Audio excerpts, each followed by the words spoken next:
Reacher becoming a slasher villain shows his biggest live-action change in Season 2. Reacher just completed his transformation into a slasher villain with Season 2's latest episode, New York's Finest. Jack Reacher might be the closest a human being can be to the Incredible Hulk's proportions. But that doesn't mean he goes looking for fights either.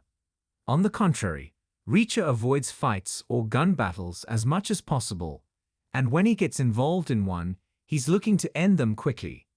Reacher's Season 1's shower fight sequence, for example, saw him brutally take down a gang of attacking prisoners.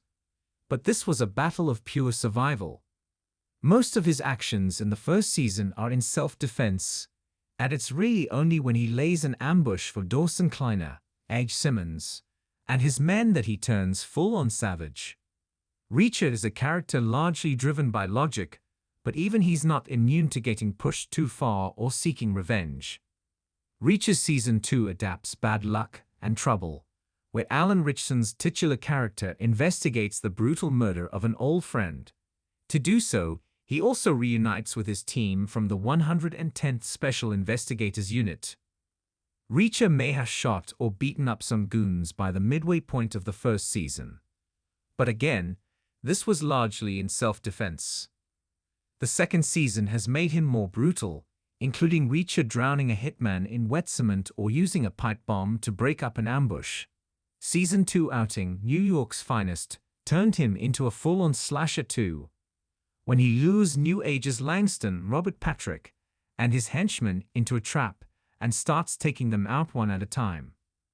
These doomed hitmen stalk a dark wrecking yard before being beaten or strangled to death by Reacher, making this section feel like a monster movie instead of a thriller. Even Langston gets unnerved when he hears the dying screams of his men echoing through the yard. There's no real gore to speak of in this scene, but had Reacher been swapped out with Jason Voorhees or the Predator, the scene's effect wouldn't have been vastly different. Why Reacher is more brutal than the first season? The main character is blunter than he was in Reacher's first season, and there are a few reasons for this.